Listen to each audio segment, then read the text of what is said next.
आज हम सीखेंगे तंतु से वस्त्र तक, फाइबर टू फैब्रिक। जब आप किसी कपड़े का अवलोकन करते हैं तो वह एक सतत टुकड़ा प्रतीत होता है। अब इसे ध्यान से देखिए, आपने क्या देखा? When you look at any fabric, it seems a continuous piece.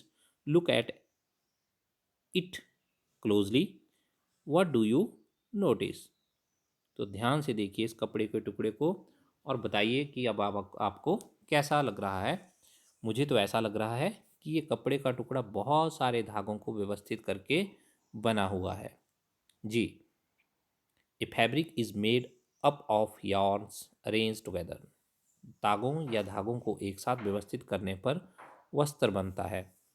अब इसी कपड़े के टुकड़े से एक किनारे से किसी तागे को खींचने का प्रयास कीजिए, तो वो धागा या थ्रेड उस कपड़े के टुकड़े से पृथक हो जाता है, अलग हो जाता है। तो अब प्रश्न उठता है कि ये तागे किससे मिलके बने होते हैं? What are these yarns made of?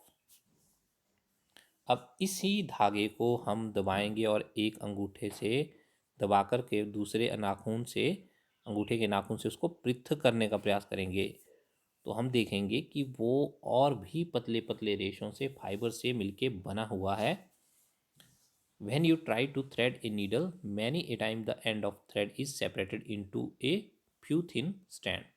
जब आप किसी धागे को सुई में डालने का प्रयास करते हो तो आप देखते हो आगे से धागा जो है वो और पतली पतली लड़ियों में बदल गया है, और जिसे सुई में डालने में उसको मुश्किल हो रही है।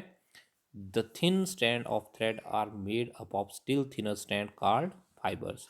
तागे की ये पतली पतली लड़ियाँ और भी अधिक पतली लड़ियों से मिलकर बनी होती है, जिन्हें हम तंतु कहते हैं। तो अब हमने जाना कि जो वस्त्र होते हैं, कपड़े होते हैं, वो तागों या धागों से मिलकर बनते हैं और तागे तंतुओं से मिलकर बनते हैं। Fabrics are made up of yarns and yarns are further made up of fibres. तो देखिए इस चित्र में धागे से भी और पतले पतले रेशे निकल आए हैं, जिन्हें हम फाइबर या तंतु कहते हैं। तो प्रश्न है कि अब ये तंतु आते कहाँ से हैं, कहाँ से हमें प्राप्त होते हैं? Where do these fibres come from? These fiber of some fabrics such as cotton, jute, silk and wool are obtained from plants and animals. These are called natural fiber. कुछ वस्त्र जैसे सूती, जूट, रेशमी, ऊनी तंतु पादपों और जंतुओं से प्राप्त होते हैं। इन्हें प्राकृतिक तंतु कहते हैं। तो इसका मतलब है कि अगर कोई पौधा या जंतु तंतु का फाइबर का स्रोत है तो हम उन्हें प्राकृतिक तंतु या नेचुरल फाइबर कहेंगे। Cotton and jute are example of fibres obtain from plant. रुई और जूट, जिसे पटसन भी कहा जाता है, पौधों से प्राप्त होने वाले तंतु हैं, इसीलिए इन्हें हम पादप तंतु या प्लांट फाइबर भी कहते हैं। अब आप चित्र को जरा ध्यान से देखिए, जूट और कॉटन दोनों ही पौधों से प्राप्त होते हैं। एनिमल फाइबर, अब कुछ ऐसे भी फाइबर हैं, कुछ ऐसे भी तंतु हैं जो जानवरों से प्राप्त होते हैं, जिन्हें हम एनिमल फाइबर या जंतु रेशे कहते हैं। वूल ऊन, सिल्क रेशम, ये सब जो है वो जानवरों से प्राप्त किए जाते हैं। वूल is obtained from fleece of sheep और गोट। ऊन जो है वो भेड़ और बकरी की ऊन से प्राप्त होती है। It is also obtained from the hair of rabbit, yak and camels. खरगोश, याक और ऊँट के बालों से भी ऊन प्राप्त की जाती है। Silk fibre is drawn from cocoon of silk worm. और रेशम तो रेशम कीट के कोकून से खींचा जाता है। तो जंतुओं से प्राप्त होने वाले फाइबर को जंतु रेशा या एनिमल फाइबर कहा जाता है। जरा इस चित्र को ध्यान से देखिए, वो सारे जानवर हैं जिनसे हमें ऊन प्राप्त होती है। कैमल, ऊंट, याक, अल्पासा, शीप, भेड़, गोट, बकरी, और इन जंतुओं से हमें फाइबर प्राप्त होता है, तो हम इनको बोलते हैं एनिमल फाइबर या जंतु रेशे। तो अभी हमने जाना कि नेचुरल फाइबर, प्राकृतिक रेशे जो हैं वो दो प्रकार के हैं। प्लांट फाइबर, पादप रेशे, और एनिमल फाइबर, जंतु रेशे।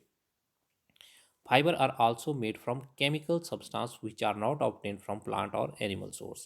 These are called synthetic fiber. तो कुछ ऐसे भी रासायनिक पदार्थ हैं जिनका स्रोत ना ही पौधे हैं ना ही जंतु हैं, और उन रासायनिक पदार्थों से भी तंतुओं का निर्माण किया जाता है। उन्हें संश्लिष्ट तंतु कहा जाता है, कृत्रिम तंतु भी कहा जाता है। Some example of synthetic fibre are polyester, nylon and acrylic. तो संश्लिष्ट तंतु जो हैं उनके उदाहरण हैं पॉलिस्टर, नाइलॉन, एक्रिलिक इत्यादि। तो डायग्राम में आपको बहुत सारे सिंथेटिक फाइबर दिखाई जा रहे हैं। रेयॉन, जिसे आर्टिफिशियल सिल्क भी कहते हैं, पॉलिस्टर, नाइलॉन और एक्रिलिक। तो आज हमने जाना कि कपड़े तागों या धागों से मिलकर बनते हैं, धागे तंतुओं से मिलकर बनते हैं। तंतु प्राकृतिक भी होते हैं, संश्लिष्ट भी होते हैं।